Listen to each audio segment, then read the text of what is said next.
What's good, y'all? This episode is sponsored by the Inclusion Initiative. My good friend and former guest of the show, Grace Young Foster, has been doing some incredible work to support adoptees of color and former foster youth in the workplace. And she is trying to get to South by Southwest next year to talk about their bombshell report, Invisible Employee at Work, which explores how adoption and foster care experiences impact professional lives and how increased visibility can build stronger, more connected teams. This is something that's close to my heart, and we need your help to get Grace to Austin. Voting is open through Sunday the 18th, so go to the link in my bio and cast your vote and help us bring visibility to the over 13 million adoptees of color and former foster youth in the workplace today.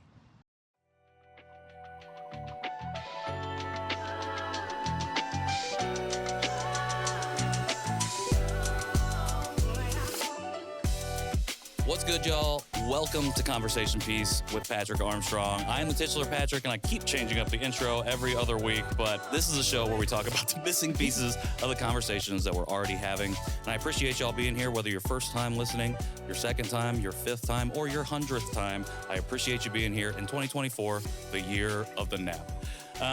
Couple announcements before we jump into today's conversation. This is episode 98. We are 2 away from the release of episode 100, and we just got done recording a really fantastic 100th episode for y'all. It was a live event. You have heard all about it because we've been talking about it at the beginning of all the other episodes. But that episode will release in 2 weeks on the 27th. So be looking for that, and we have more announcements to come. But speaking of more things to come, I'm really excited about this conversation today. My guest today is an interdisciplinary artist, stylist, creator, small business owner, and just an overall cool human being. Known for her passion for fashion, Fēi's creativity. Oh, nope, I gotta run it back. Let me run that back. Ooh, you was going in, though. I was like, ooh. My guest today is an interdisciplinary artist, stylist, creator, small business owner, and just an overall cool human being. Known for her passion for fashion, her creativity has expanded beyond any single dimension to facilitate dynamic, connective spaces for artists of all backgrounds to commune and collaborate. Her projects, Say Less is More, and the work that she has done with Purpose Projects have all been featured in many, many different places, galleries, festivals, magazines across the country. And her latest solo show, Free My Flaws, continues that tradition of collaboration, connectivity, and wonder. I've been a fan for a little while now, and I am very freaking excited to have this conversation in the lovely art space of Frida's Flowers, no less.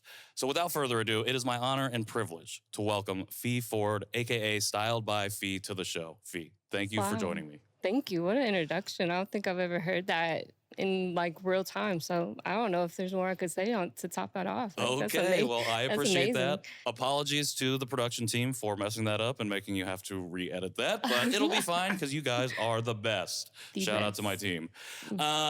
Yes, I'm really excited to have this conversation. I just want to preface by saying when I first reached out to you, felt a little intimidated because I feel like as I've done the research and followed you for a little bit, like you are very revered in this space. And I was like, she ain't gonna have time for me.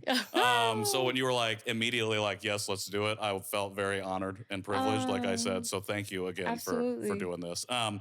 I did give you a elaborate introduction, but for folks listening or watching who may not know who you are, do you mind just sharing a little bit more about yourself? Yeah, so, I always like to say to people, I'm an artist first. And that is a big repertoire of why my connection and work means a lot. I understand that space and how it feels like to be that. So that's like kind of the central space about it. And then a lot of my work is about connection. So it's about how do people navigate spaces with art. And I kind of like fluctuate with the medium a lot. So sometimes it is fashion. I started in fashion. And then sometimes it's, just the curation part about it, like how it connects with people, space with people, and then placement, it's about intentionality. And then things like, installation is probably my most formed art and probably my most innovative space for me as a creative because it wasn't always a known understanding space and it evolved starting with fashion and going through multiple different spaces with that. But I would say probably the center of my work is connection, and art is the way I navigate it. I love it. I think that without defining or going into the definition of what it means to be interdisciplinary, you broke it down specifically what it means for yourself, and I appreciate that. And I think that was one of the things that drew me to your work was this idea of connection and this root of connection. I think it's really powerful, and it's something that permeates a lot of the conversations that we have on the show here.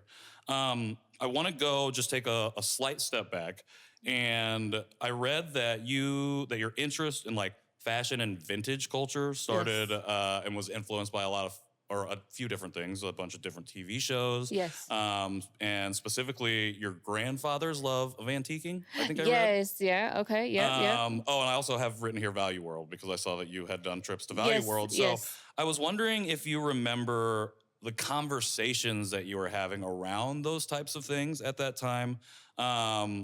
Specifically when it comes to like what it means to reuse something, to recycle something, to repurpose it. Yeah, so it's interesting because like when you grow up in a space where you might not have a lot of stuff or things, you often just not always notice that things are getting repurposed. Like so I think it ends up becoming more common to see the usage out of it. And in particular, it's like, you know, my mom used to be really creative and like make flashcards out of like Pepsi Cola boxes and things like that. You know what I mean? Yeah. Just like things that you didn't know always was being reused. And then, you know, you get fond by seeing things because my dad would make things very particular. My grandfather would like, no, this is a good piece of furniture. Like you don't understand this right now, but this is solid oak. And you don't know the differences in the shifts until you get older. And I think for me, I found it in clothing because I was already really into fashion.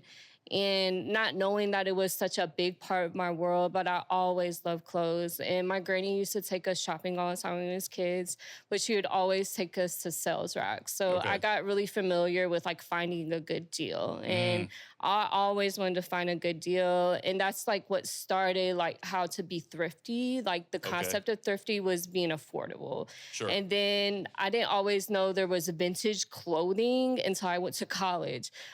Because my mother took me and my brothers as kids to Value World and stuff to shop for clothes. But that wasn't vintage clothing to us back then. It's like we're shopping for school clothes right now. But like there's this, and I feel like it's crazy because I feel like it goes in a cycle. Like vintage craze and fads always come back in. And I think the youth always carries that. So like right when I was in the midst of college, there was this like a big thrift scene going on. So I was just finding a lot of clothes for myself personally.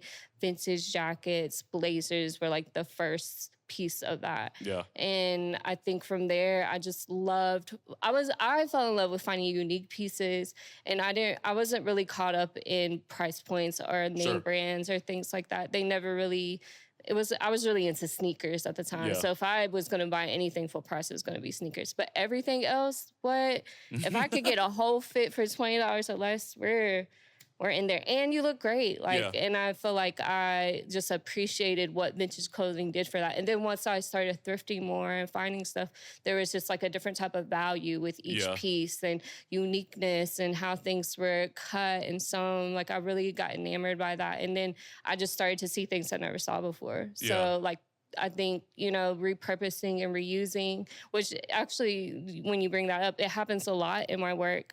It's because being an artist, you have to be cost effective and you need resources and you might not always have all the funds. But if I can actualize an idea and need to figure out how to make it work, on a budget, I can figure that out pretty well. Yeah. Take me to any place. I don't care. Anywhere where I can find something. Anywhere with a sales rack. You're going to make it work. Absolutely. 100%. I appreciate you sharing all that. And I think I see the hints of connectivity already because it's like a family thing. Yes. Like, as a family, we go and we search out these deals. My grandma would love you and your family because she'd be right along there with you. All the garage sales. Yes. Every possible thrift and Goodwill store.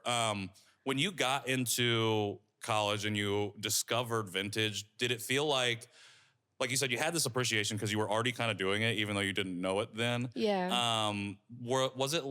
Did you have a newer appreciation? Did that change at all, the way that you thought? And then how did vintage itself as like a concept impact what you thought you wanted to do at that point in your life?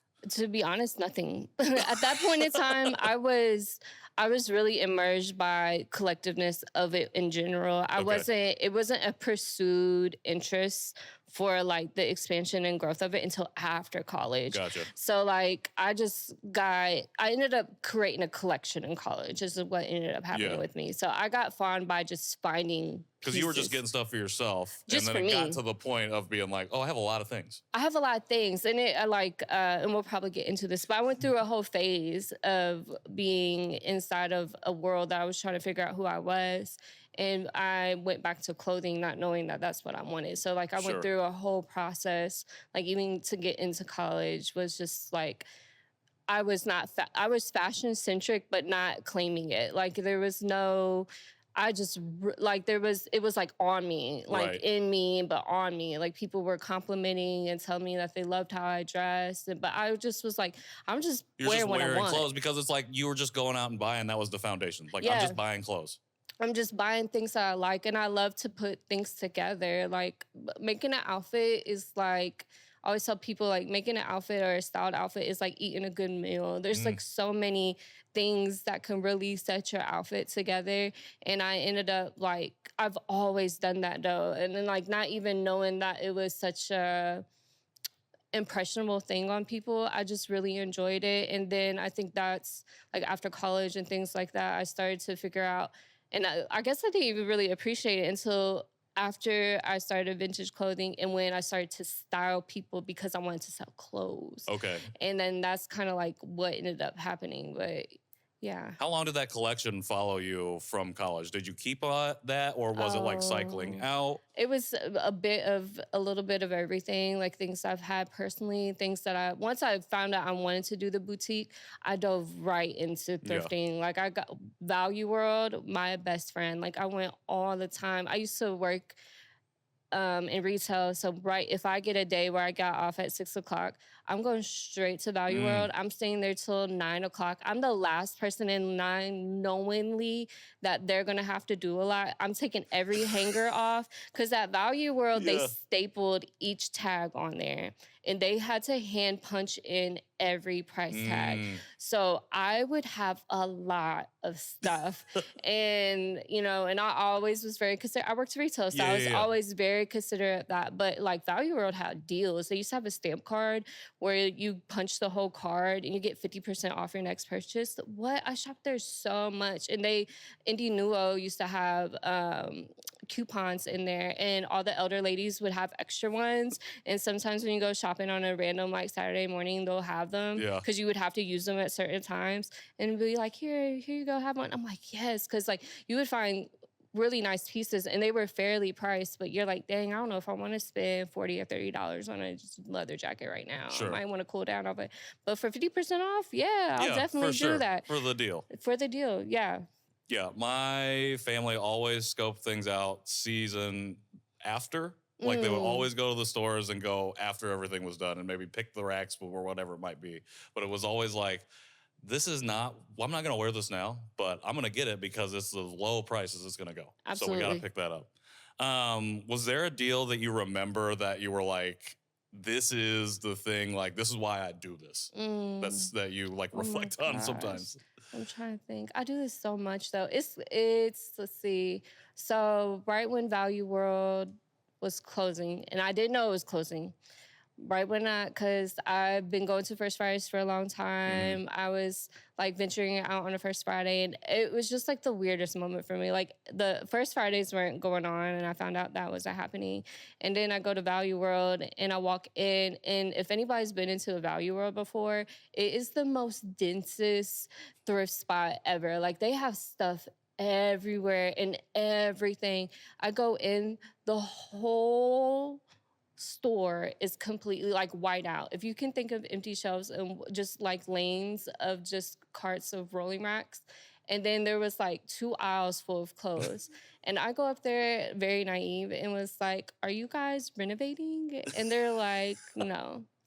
So I'm like, and it had been a while because I had shopped a lot. I'm like, oh my gosh, well, I go and I thrift through all the things. It's crazy because I still have this piece, but I have a Venus Williams Wilson's leather piece. It's a 2-piece set, suede. It's actually probably very in style right now because everybody's going on the Western theme. So it's like a Western theme, cowhide, stitched vibe. It is so beautiful. And it's a nice flared pant with a long trench. It is one of my favorite. Still has the tags on them, on both of them. And yeah, I have that piece still if anybody wants to purchase it. But it is one of my favorite pieces that I've thrifted for sure. I love that you still have that. And not only that, recognize, okay, this is probably back right now. Yeah. So let me just quickly plug, hey, you can purchase this if you want. Yeah. No, that's awesome. I love, again, this idea of connection from not only as like a physical thing, but through time. So like, it's like you're carrying those pieces of that work that you were doing in this space prior to opening the vintage boutique, right? Well, yeah. So some things that was after. Okay, that was after. That was much after. So I wanted to ask you, you had kind of this liminal period between college and starting the vintage boutique where you're like trying to find yourself, I think. Yes. As I was reading about what you were going through, it was very resonated a lot with me because I felt like I went through something similar, except mine lasted about 10 years. Yeah.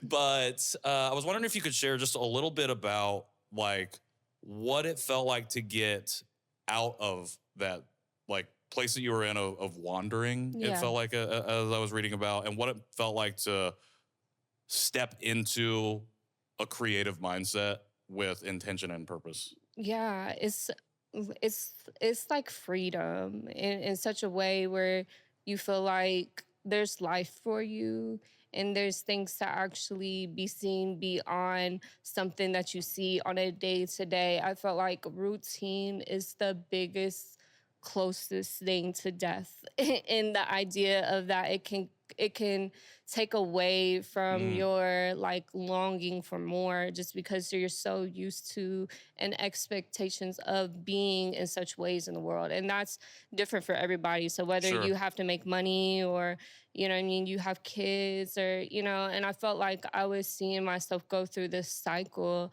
of repetitiveness where, you know, I felt there was like, I didn't feel like there was a need or a purpose for me. Sure. And then when I figured out that the boutique was a part of it, it just ignited like all these different things that I didn't even know existed for me and capacities that I never tried to stretch myself to. It was making me like push through like boundaries and stuff that, you know, I thought had to happen in such a way. And it really transformed like reconstructing a world, a universe that I ended up creating for myself. And, you know, I think that's like the biggest thing about having that spark. It just ignites this kind of like resilience in you that you're just like, oh my gosh, like this is what it feels like to just have a thought and then do the thought and then you see the thought and you're like, oh my gosh, I actually kind of like what this is. And then you keep on doing it and you get really meticulous about it. Like, oh no, like I need to do this so this could be better. You know, I'm gonna take all my furniture from outside and shoot. And there's this at my apartment, there's this crazy like garage that was like sided to our apartment building, and grew this beautiful vinage on the wall. And I really loved how that looked and had a really flat concrete background. I'm like, I am about to put furniture here and shoot people. And that's like the start of it. Shoot people with your camera. With my camera. No, yeah. Not with anything No. else.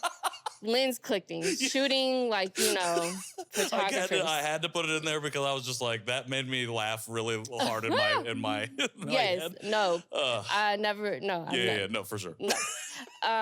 But yeah, like stuff like that where you imagine spaces. And I think that's what, you know, for me, like as an interdisciplinary artist, a lot of what I do is imagine. Like there's a lot of things that I see in my head, and then it's really hard to contextualize in real time. So when you're trying to break that down and you actually start doing it, at that point, it's just like magic. You're like, wow, this can happen. You know what I mean? And I think that's what it was. It's just like, because you get so used to like having to to meet certain criteria, whether it's like you're from your job, there's probably a to-do list and you get through the whole list and they still think like you're not doing your job and or you came in late today, so let's give you like 10 deducted points from your whatever track record or whatever it is. And that's really stifling as a person who feeds into the comfort of servicing and wanting to be seen in such a way where it makes people feel good. And I think that's like a lot of what I had to realize is like, you can never make somebody happy enough on the behalf of what you do, you know? So like it started to find fulfillment in ways for me on a personal end, like, you know, I need that. Being an artist is selfish because it works that way. And it feels good to feel good. And I think that's what I try to get back to a lot of times because I forget, even in the space of the work that I do now, I forget that a lot. And I think that initially was starting to help me practice that for myself. 100%. I love that. And I love that you shared that, especially that last bit, because I think when people hear like art is selfish or being an artist is selfish, I think that you can be taken the wrong way. And Absolutely. I think how I view it is this idea of I'm moving away from saying self-care and like caring for oneself. And like, if you can't either heal or step into a practice of healing of certain parts of yourself or the thing, and like a space of accountability of self and things like that, you can't properly show up in the community the way that you want to, whether that's family, whether that's friends, whether that's in the city that you live in or the neighborhood that you live in. And I think people don't understand that because of this like routine that we find ourselves in, which I really like this analogy of being like the closest thing to death, because it is like a routine can seem like you give up who you are as an individual. And then you feed into the machine and you stand on the conveyor belt and move. As opposed to stepping off the conveyor belt and walking in whatever direction you want to walk. Okay, let me go back here. Dang it, I wanted to ask you something, I'm forgetting it now, but it's fine. We'll come back to it in a second. I like that. Oh, I remember actually. Yes. Was this the point where like you decided to put the artist first? Is that when this started to happen? Or were you prioritizing art? Or how did that shift come? I don't think I was noticing. I think I always tell people when this part happens is the best time of your life. Because there's no comparison. Like when I started to do what was art, I didn't really have a knowing of what that even meant to me personally. So when I graduated college, I did graduate from an art degree, but I changed my major like halfway through my college career and had no intention of being an artist. So when I came back home and I was navigating what that might look like, I went through so many renditions because I had such a crazy college career. I went so many renditions of trying to apply myself in ways that I didn't know what I was doing. And it wasn't even always artistic ways. It was just trying to figure out, how am I going to live out here? Like, what am I going to do? How am I going to live? And, you know, those things switched up for me. So I think it's so funny, like coming back to this conversation, because that's what I'm trying to do right now. I'm trying to navigate based off of my impulse and like how I feel on a natural, organic sense, because I think that's what was happening. Like I was plugging myself in because it naturally felt good. Like, and I think when you don't know as much, it makes it even easier to do that. Because it's like, this feels so good, I'm just do it anyway. You don't know if it's good, bad, or if it has an expectation. I, at that time, never had expectations. I didn't know what I was doing. So like it felt good. I think a lot of the times it felt really good to do it because I needed something. So like the artist first thing, I guess I was doing it because I was still working full time too. I was doing so many other things, but at that point I was like, I want to do this so bad. There was nothing else that I wouldn't want to do more. So I would like max out for that, whatever part of my day or however I could. I used to like work in retail, and I would sit where the register is, they call that a cash wrap. I would sit underneath the cash wrap where people couldn't see me and just write like notes and things that I wanted to do for like the boutique and things how I wanted to execute. I was so ready to do that. And I think, now and this has been for like 7 years. Like now I'm really trying to put an oppression on putting the artist first. Sure. Which is me. Yeah. I appreciate you sharing all that. And it makes me think about something you said earlier. Because first off, you're creating to create. It's just like like you said, there's no restriction. And there is no like end point. It's just like, let me do what I'm thinking about, and then I can pivot whenever I want. And there's nobody to tell me no, because it's what I want to do. And then, like you said, you're kind of trying to get back to that now. And it made me think about something you said earlier about how as you kind of like lose yourself to the art and you start to create, then you get to a point where you want to like perfect it almost. Yes. And you needle down. And it sat with me because we had just talked about routine being the closest thing to death. And I think about how perfectionism kind of permeates some of this idea of routine. Absolutely. And how and it can infect art in that way. Absolutely. Do you feel like that's kind of where you found yourself after, not that it was like an infection per se, but just like, oh, is this getting to be routine-like? Yes. So this is what I found out. I found out that it doesn't matter what it is that you do, it can still feel like a cycle. Sure. So like application of things that you're used to exercising can ferment in so many ways, even if the thing you do is different. Sure. So that's what I've learned about exercising and what I'm, and I say organic manner because I'm seeing things like where we're typically put on the spectrum of what time and place looks like. Like for me, it's always different. Yeah. And routine is detrimental to my work because it's a part of executing, right?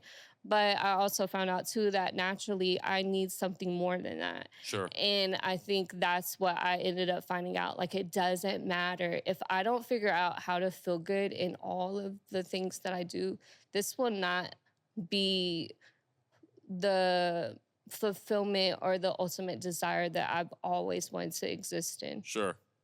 So I think that's like, for me, it was realizing that I'm the most important part of all this and that I need to navigate my feelings more so I can make better discernments on navigating. So I don't have to lean into certain things to satisfy my fulfillment because those things, like I know now executing projects is not a problem for me. Like working hard is not an issue. Like I've done that all my life. The problem is that I lose my intention and care, and then I get that mixed up between what I think the world is speculating me to have that to be versus what I actually need to do in order to have that. And that's something I have to teach myself. Yeah. I mean, it's a difficult thing. And again, like something I think people don't have a good understanding of when it comes to art is this idea of it's not always the creation and execution. There's a lot of work that goes on as artists just internally to like you said, you're trying to like manage and figure out your emotions in certain situations so you can better approach them in a certain way. And I think that kind of introspection can get filtered out of like a corporate space or a lot of other spaces because it's like there's no place for that here. But in art, it is a translation of that internal work that you're doing. Absolutely. When did you get to Fountain Square and how did that community start to build and grow? Because I feel like that's part of it too. Yes.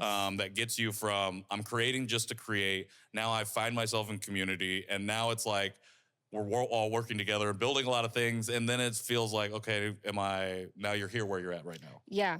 So it's like, it's a crazy story. There's parts of it. So, okay, so when I got back from college, I wasn't doing nothing creatively. Like I was just like, I don't know, I'm just living right now. Yeah.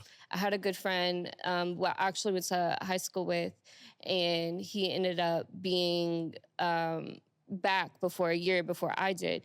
And he had reached out to me. He's like, so what are you doing? I'm like, I'm not doing nothing. He's like, well, have you ever been to a First Friday? I was like, what's the First Friday? And he's like, I'm taking you to the First Friday. So we go to the First Friday, and it's at the Murphy Building in Fountain Square.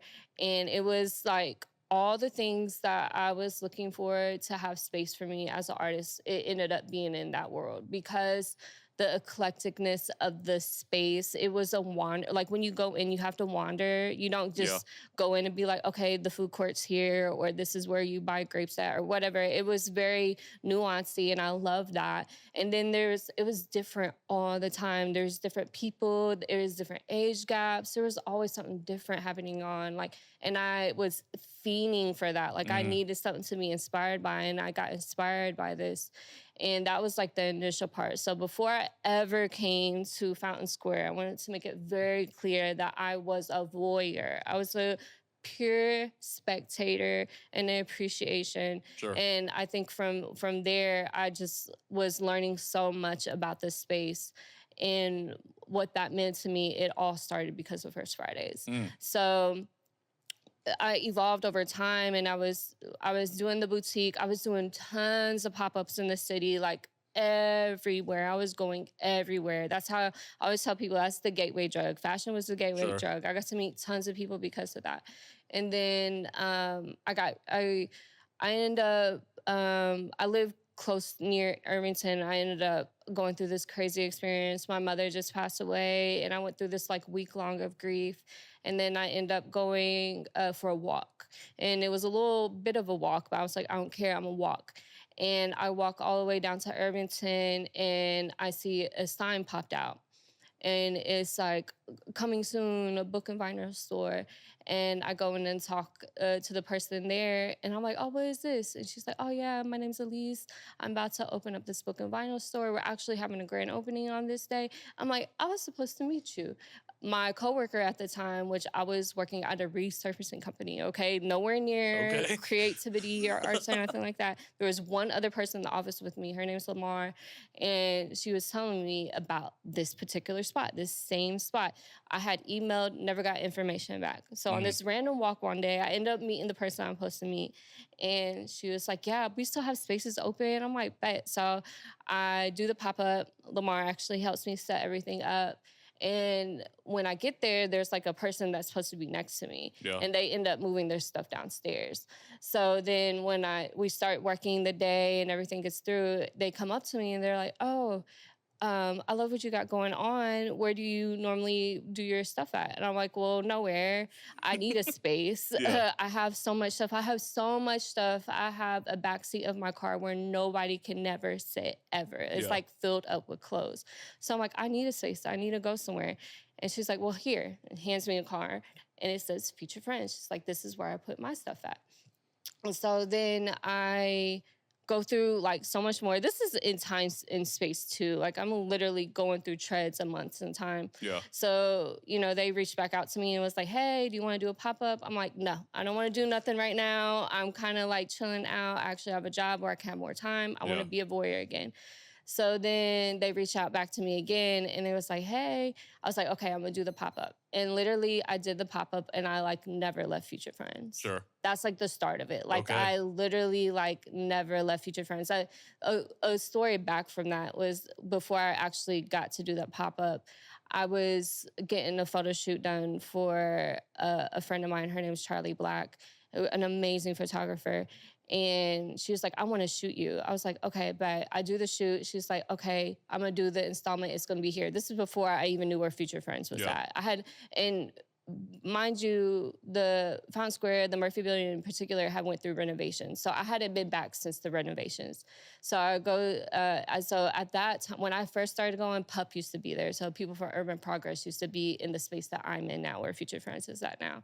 So when I go back, it ends up being at Future Friends, and then that's where like all this full circleness happens. And then the reach out to be a part of the vendor, and I literally was a vendor and just like never left. So I went through like, and this is like before, like when I was voyeuring and everything like that, Future Friends wasn't there. So it was non-existing space. So like I try to make that understanding, like that's a big part of my impact with Future Friends is because of nostalgia. That's a big part about it. Yeah, and you're like coming up with them and creating with them and getting the opportunity to create in that same time frame. How does that, becoming a member and not leaving, how does that become, I know that you're very synonymous with them. How does that lead to becoming a creative director and curator, like becoming so enmeshed enmeshed in what Future Friends is about. Right. It's like seeing something bigger than you and really seeing like, man, this can happen and this can work. Yeah. Like, and it's kind of like you see it go through phases. There's like tons of changes that end up happening. And the biggest part about it is that you want to exist This in fly. this space. I'm like, that's our friend now, I guess. Right, like, homie.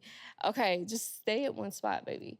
But yeah, so I think like for me, say the question again. I'm sorry, that's the fun. How like becoming a member and never leaving turns into becoming even more involved as a creative director, curator. Okay, so impulses again, Yeah. right? We're doing things that we want to do. Like my desires, it fulfilled a space for me. Like I was really into clothing. I was able to sell my clothes there. Like it started like it was like working a really cool retail store Sure. for like a very long time. And then you start to see how connection works with people. Like I'm building that as I'm building the boutique. Like one of the more interesting things for a vendor perspective is a lot of times vendors like use tables. I hate tables. I will never have a table as a vendor booth. So I always had a rack of clothes and had it open. So people would always walk into my space. So for me, that was like testing how interaction work with people. How do you get people to engage with you? How do you get to talk to them? And Future Friends was a space that ultimately let me have a practice at that. Sure. So I was in a different part of the building at the time where it was in 217, actually where Melly's room's at. And when I was in there, that was like a makeshift space. That's where supplies got dropped off. That's where big pieces of furniture and knick-knack stuff comes on, and then random shows would happen. And I would rearrange the space each time to make it look like something. And that was like my practice run, like how to do that, how to work with people who were curating another space and navigating that. And then ultimately it taught me how to do that for myself. Sure. So that's when your art expands beyond just the boutique and clothing and styling to be something more. Absolutely. Okay. Future Friends was a central part of me being a part of what I would say curation is for me now. So like the navigation of that and how that transformed was literally because of time and space. I never wanted to leave. It always served me for a very long time. And, you know, when COVID happened, and there's a lot of shift and changes then, as for anybody at that time. And it got hard for them to take care of it. And, you know, there's like, I don't know how I'm going to do this. I'm like, I want to figure this out. Yeah. I have nothing, but I want to figure this out. Like, I'm going to help. Like, what can I do? So I have a couple people help me. And then we run through that for a little bit. And that also runs its course because it's serving a space is more than just being there. There's so much that goes into that. And one person holding that down for the time that they did do it, it's a lot of pressure to keep it at a certain momentum and pace. So I did not build Future Friends. I want to make that very clear. I was gifted. I always say I inherited this space. But that's literally what happened. They're like, I gotta go. I can't do this anymore. I'm about to go to a peach farm and create with other artists. But you can have all of this. And I was like, okay. So, and I go through my phases and trying to figure out how to make that work well. And then, like, it's kind of like, I always feel like I have to go through this crazy transformation. Like, if you don't buck up and, like, really fight for something that you can transcend in, you'll always get lost in the, I don't have money, or I can't do this, or I can't do that. Where's the capacity at? How do I even navigate this space? And I had practiced it, right? So like on my birthday in 2019, I think it was 2019 or 2020. I feel like it's a lost in time right now. One of those years, I did my first curated show, and it was on my birthday. So every year, I made themed shows more public now, but every year since then, I've always made an all-women show. It's a Women's History Month in March, so I always made a women's show, and that's kind of like what kicked off my curation. Okay, I love it. I think that something that just stands out to me, especially about inheriting Future Friends and taking it on, is this idea of the bigger picture and being able to give yourself to something more with the understanding that your individual gifts and talents and what you bring is key to why it is part of that bigger fabric. You know, your Yes. thread is part of that, what makes that fabric go, and it links up with everything that's happening there. I'm interested because, like, it just speaks to the idea of connection and community. Yeah. Again, that we've kicked off this conversation with, this idea of how do we do this together? And again, how do we see that, how do we put it all together to form that large tapestry that we're a part of? Something else I think that's going on in the background here, besides COVID, besides even just people rotating out, is the fact that the space, the area, the neighborhood you're in, Fountain Square, is going through its own changes. Absolutely. And so I'm wondering, from your perspective as an artist, and then as a person who works on the business side of the art, as a director, as a curator, as somebody who runs this cohort, what is navigating those neighborhood changes look like when it comes to continuing to facilitate art space and continuing to create an accessible gateway for artists who want to come and create just for the sake of creating? Yeah. It's really crazy. It's inevitable that change is going to happen. And Mike Graves, who curates the whole Murphy building as a whole, they have Bridge Collective, him and his partner. And you know, Mike's been in the Fountain Square area for years. And what I have is history that I can lean into. I have stories. I have a lot of conversations. So when I'm not understanding something, or I'm trying to see the threshold of something, I'm going back to these elder people and being like, hey, you know, over time I've had, because I have curiosity. So it's like, there is stories about the Murphy building that has predecessed anything that I will ever be able to see in my lifetime. Yeah. And, you know, like things like they had a Studio 54 basement, you know what I mean? Like nobody will ever get to see that again. But that was inevitable to change because of time. The safety was like a big part of the change in the building, because people were literally like stashing and staying in the Murphy building. Them doors used to not to be locked, so anybody could just come in whenever they wanted. Yeah. And homeless people, and just so many things, because the neighborhood was never always the best place to be at. And, you know, so when things like gentrification happens, because, you know, I always tell people it would be naive to think these plans weren't happening for 20 plus years. So like things that were happening in parts of change and where it was going, I knew that was going to happen regardless. Right.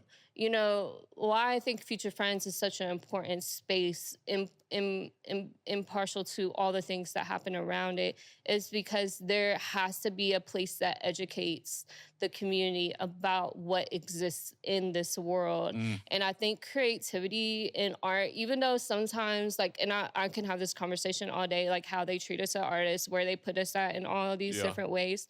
I know that when people come into Future Friends space, they feel like they're home in some type of capacity. I've had this conversation with multiple artists that I've had in there to be in this space, being like, when I come back to the city, this is the first spot I'm stopping back to.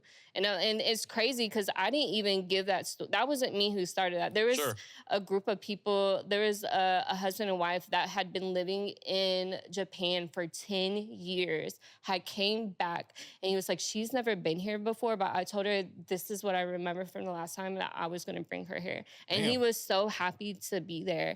So like, it's stuff like what, you know, the Murphy building had did for artists for the past 20 years to be able to service community. Like some of those people will never get their flowers, you know what I mean? Like they'll never know certain people at that time. But I always say that there was people that was laying down their lives for me. They made sacrifices, that, because to think that an art scene never existed is crazy. Like there's been creative people in the city for a very long time. And I think that's what I always try to remember, is that we're going to constantly have to push through narratives, and we're going to constantly have to challenge people's perspectives always as an artist. Like I'm never going to have that freedom to be not compared to somebody who probably saves a life. You know what I mean? So like I have to constantly shift the narrative on the conversation of what that does. And I think it's like they say there's this soup that's been fermenting for like over like 40, 50 years. And it like is the best soup that they've ever had in their life. It's somewhere like over in Asia somewhere, I think. But it's kind of like one of those things. It's like the more of the recipes and the more things you mix into it, the more care and time people put into it, it does come to the forefront of things. But it's something that doesn't always feel like it's being acknowledged. And you have to really be okay with that. Like you have to find ways to like, it's like you're not punishing yourself for wanting to see good in the world, okay? It's so for people who are wanting to get to the man and do the things to make sure that things are done, I'm not saying it's not a fight in that. I am saying that there is an opportunity, though, to see things beyond a time and space where you might not always get the fruits of the labor in that moment right now. And that's not for me to take away from. I know that's like I know preceding me that there would have to be somebody just as passionate enough as I have and have the compassion enough and grace to be able to serve a community. That's really what it is. It's like I can never predict what all those things come to, but who would have thought that I would meet this man? He wanted to come back here after 10 years. 100%. I love that because it makes me think about something I brought up on the show before, but it's an idea from Tema Okun. She's a scholar, anti-racism scholar, but she writes about 7-generation thinking. And so like the decisions that you make now, not thinking about, oh, how will that affect me tomorrow, but thinking about how's that going to affect 7 generations from now. And I think something that I feel like many people don't do is recognize. I like that you say that you're like highlighting this idea that you're probably not going to get the recognition that you want and that you probably deserve in real time. It's going to come later. But it's about the compassion, about the why you're doing this that matters. And I think that's something that we as those future generations don't do enough of, is then recognizing that history, that nostalgia piece a little bit. And nostalgia can be, you know, carries connotations however you want to describe it, but like there is a history that we're building upon. And like you said, there's somebody who's essentially laid their life down as an artist to make the space for someone like yourself or someone, whoever wants to create, to have the opportunity to do so. And the work that you're doing now, and just like that example of the people who were gone in Japan for 10 years and came back, like to keep that legacy going, I think is so important, especially in a city like Indianapolis, where there's like, where people are probably not aware of the art scene that has existed for a long time. Absolutely. And there's people like yourself, someone like a Samson Livingston who highlights the history of the city in that way, highlighting those missing pieces. I think it's so important. So I really appreciate you talking about that and bringing that up, because I think, again, it's something that we don't talk enough about. And I would be remiss to not move to this next section, because I do believe you set me up for it on purpose, but I'm not sure if you did. Okay. But you, as you were talking about folks that deserve their flowers and might not get them, it just made me think about our recurring segment that we have on the show called Give Them Their Flowers, where our guests highlight one or more people who they feel like deserve that recognition, deserve their flowers right now. So, Fēi, who would you like to highlight today? Absolutely. So I don't want to get emotional. I would like to highlight Carrie Cosby. Is the Glow Queen. She is somebody very dear to me. She is my mother-in-law, but I say that not because she's my mother-in-law. She has done great efforts to support the community. She does the Fountain Square Creative Arts Festival every year, and she does so many impactful projects that relate to that. And I think, I think it's hard to be in a city like Indianapolis because there's not a lot to compare to. And you'll have like 1 to 2 things to compare to.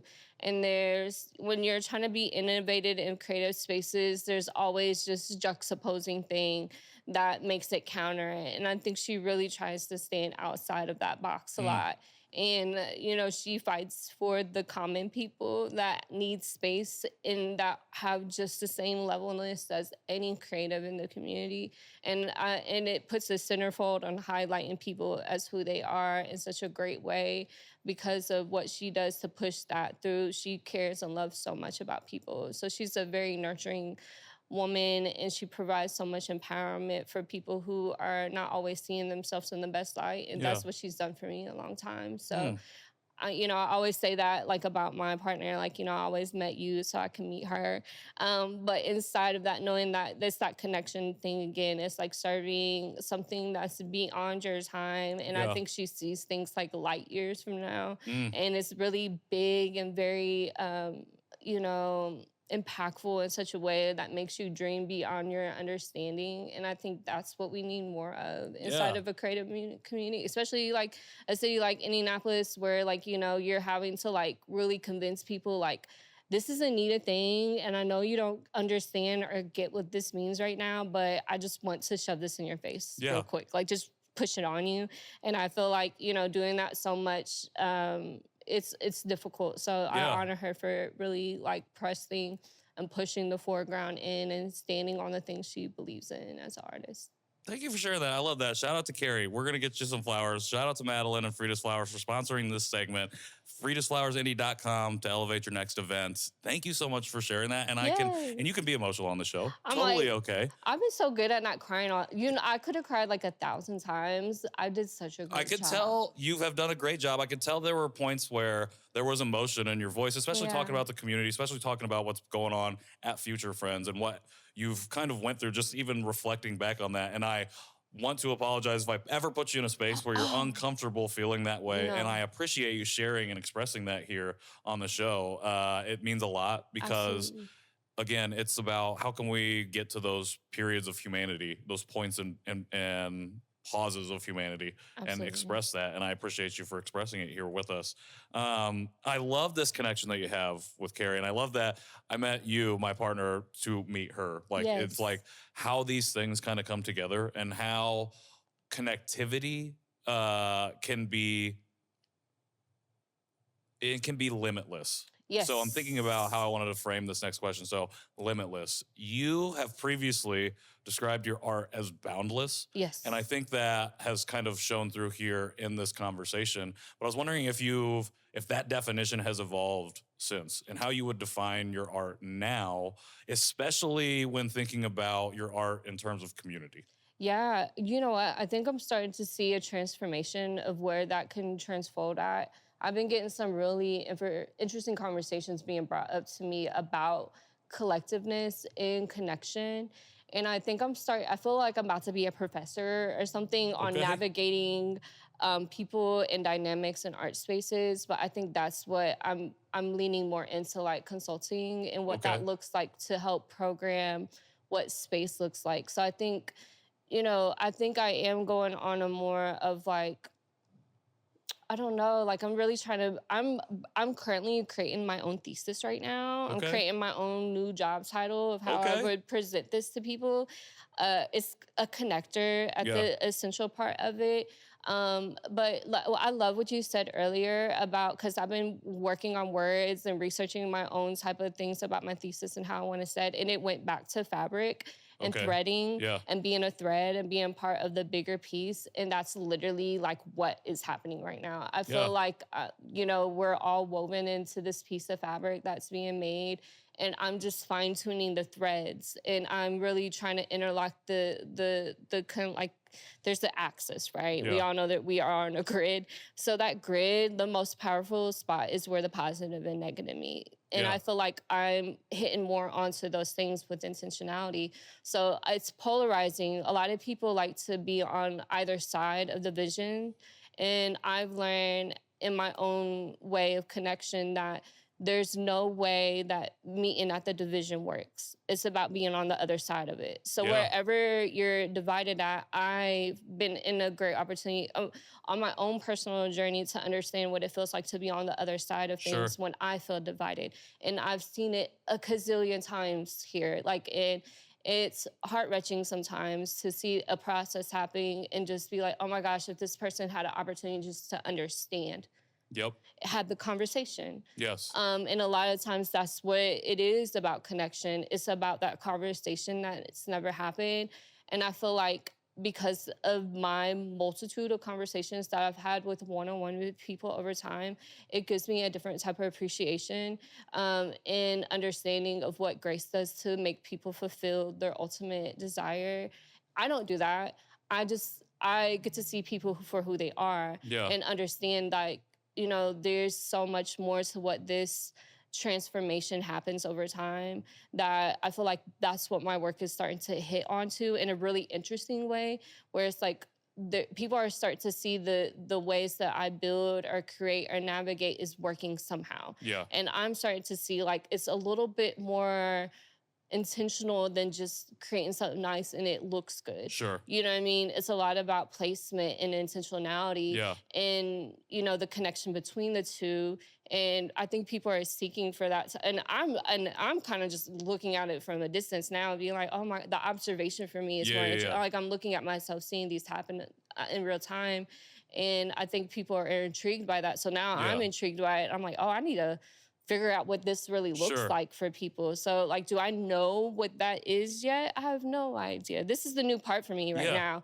It's like exploring what that could be for my next transforming and, understanding, but I feel like it's going to carry connection in a very new heightened space for me. I'm really interested about it.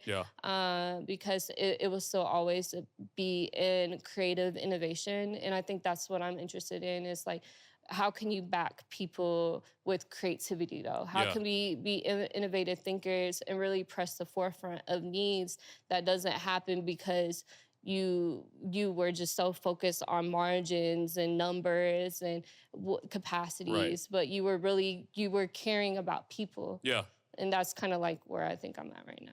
I love it. How do we get to the space of allowing multiplicity, allowing all these things to exist in the same space at the same time? It's uncomfortable, but it's discussions and conversations we need to have, because that's, again, where we find each other's humanity. And I think it takes time, like a lot of time. You've got a decade here almost of doing this work and creating, to then have enough perspective to be able to take that step back, see what you've created in that now portfolio, and think about the deeper layers of connection of place, of what does it mean? What's the home for this? How does it tie to the city? What's the story that fed into all of this? Like that perspective, I think, is beautiful. And I think what you're creating right now, which to anybody outside might not look like art, is art, because you're creating something new. You're creating some new form of how do we navigate this type of conversation in space. And hopefully a lot of people are going to be able to tap into that when the time comes. Absolutely. All right, so we are coming up on a good amount of time, but I really appreciate you giving me that time. Absolutely. I have two more questions for you. Yes, I'm here. The first thing is, I have three things. First one is a statement. I want to talk about Free My Flaws, because you just finished up that solo show, and that's a whole thing about your new position as an artist. So if you don't mind just sharing a little bit about what that show was like and what it's meant to you now that you're on the other side of it. Yeah, I think, like there's bits and pieces of me in all the work that I do. I will not take the way of that. There's a lot of influence on my behalf when the projects are going on. The solo show, it was really important to me because it was like a full circle moment about all the experiences I've had, all the things that I've created thus far to be an artist. And, Free My Flaws has always been like a conversation for me and my personalness. It's the acronym of my name, FMF. I have it tatted on the side of me. But it is, I feel like, a continuous exercise, learning how to be authentically yourself with having no repercussions at the end of it. Just knowing that you exist flawlessly, but flawed in this world, and that it's okay to have all of it. And, I think that's really, as an artist, you're like especially when you do work that ends up being for spectators and the enjoyment and pleasure on the behalf of them, you really start to compare yourself and try to see like if you're worthy of the space that you create. And that's what I feel like I'm constantly battling. So the show was just like in a honor of what I've done, and also to what things have led me to get to there, and ultimately my mother. So that was like a big part of the show, because I got to learn grace really early, and because of her, that taught me like the things about how I connect with people today. So like Free My Flaws is essentially about a space like that. I feel like every artist has to have the opportunity for renewal and refreshment. And like for me, that's really what I'm looking for. I'm looking for renewal and refreshment and grace on my behalf for me to, you know, that's why we need this. If the refilling and the refillment is just about to be able to be in the best space for myself, for others, for the bigger part of the impact, and learning what that means to me, that was the essential part of what Free My Flaws meant to me. That is absolutely beautiful. I appreciate you sharing that. I feel like it's a great capper because I feel like it's a full circle from us talking about at the beginning of this conversation, how your family like set that foundation. And then how I feel like you're in this moment of creating to create for yourself, but with the perspective of like, when you first started the Vintage and you came out of that space, and when you first got to Future Friends and you were like, I'm here now, and like, this is what we're gonna do. I feel like it's like, again, refreshment, renewal, stepping into what's next, what's this thesis, what does it mean to be the connector, and building into that. And I love that. I love it. I appreciate so much of everything that you shared. Again, we talked before we got on here. We could talk for multiple hours, and we're going to have you back to talk more about specifically the art scene here in Indy and break it down a little bit. But I appreciate you giving us a look into your personal journey and sharing so much. There's going to be so much that I can't wait for people to hear. My last question before we ask how we can support you is, I know that you are, one of your favorite accessories is earrings. So I'm asking if you have a favorite pair of earrings right now. I do. I have two. So these are actually one of my favorite. I think as I've gotten like a little bit more like toned down on my shopping, not like toned down style, but on my shopping, I've appreciated like things that could be worn in all aspects. Sure. So I love a good, because these are still loud to me. They're chunky and solid, but I love that they're minimal.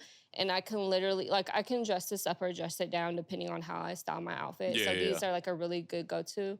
And then also there's a pair of earrings that I've made from the installation that was built last year for Butter. I always like to make something from the installation. And they're Mylar earrings. So I call them Cascade, that's what they are. And they have like rainbow rhinestones on them, but also like big, chunky, but a good like wear with whatever you want piece. Yeah. Cause they're way more flashier, but they're like a good piece to add for if you wanna be, I guess the word is artsy, but if you want it to be artsy, they're a good artsy earring. I get so many compliments on them all the time. It's like a very good complimentary earring. So like those are my two favorite right now. They'll change. I have so many. For sure. It's the seasons or however that works, the cycles. But also somehow you got in repurposing and worked it back even more full circle for this conversation. And I love it. It's a perfect wrap up. How do we, after we leave here, how do people watching, listening, how do they find you? How do they support you in whatever you're doing next? Absolutely. So 2 ways. So Styled by Fēi is on all platforms. You can find me everywhere on that. I'm mostly on Instagram. So if you're really trying to reach out, go on Instagram. And then, of course, Future Friends, HMC, Holographic Magic Club, if anybody was ever wondering what that meant, on all platforms as well. And really, I'm looking for a transformation. I'm looking for a big rebuild for Future Friends. So there will be a GoFundMe link very soon for Future Friends. I'm trying to do a rollout that's appropriate, but you know, there will be a real need for support for Future Friends. All right. As soon as possible. Okay. But if people could support that, anybody who's been to a First Friday, I always tell people, like, if you really want a true experience, just come to a First Friday, bring a friend. There's so many local artists there and entrepreneurs that come to show up for themselves. And I think that's the best way to get an experience. So if people are ever like, what's the Future Friends? Or what is a First Friday? Come to the next First Friday, August 2nd. But I don't even know when this is going to get aired. This is going to air 2 weeks after that. So the next. So September 7th will be the next one. You pulled that date right out of your head. That was really nice. I could not have done that. I have to know First Friday dates. I cannot get away from them. But yeah, any First Friday throughout the rest of the year, please come and support that. Bet. We will link to all the First Friday information here in the show notes. We'll also link to Future Friends HMC and Styled by Fēi. So you can follow as easily as that. Just click the link there. And if you're not following, what are you doing? What are you doing with your life? Okay. Fēi, thank you so much for coming by. I can't wait to have you back, but I'm really excited about everything that you're working on and excited about the future of Future Friends. Thank you. Appreciate Absolutely. it. Thank you for having me. This was great. You're amazing. Like, this Thank was you a very great much. conversation. I appreciate that. Absolutely. Clip that out. Clip that out. For everybody else, episodes every Tuesday, again, on YouTube and wherever you get your podcasts. We are on episode 98. We have just recorded episode 100. That is coming out on the 27th. We have some big announcements coming up after that, so please stay tuned. It's some cool stuff, so I just want to get you ready for that. Make sure you follow us on Instagram at Conversation Peace Pod. Go to our website, conversationpeacepod.com, to find all of the other episodes, as well as cool merch items that are definitely there at the time of this recording.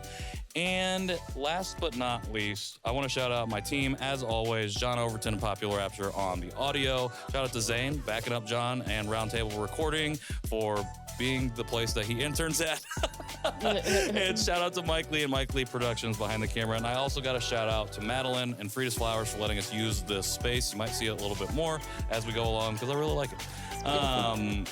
That is about it for us this week. Again, we have a lot of really cool stuff coming up, but make sure you tap into this conversation. Make sure you keep following along with these conversations. But until then, I've been Patrick Armstrong. This has been Fēi. This is the team. We will see y'all soon.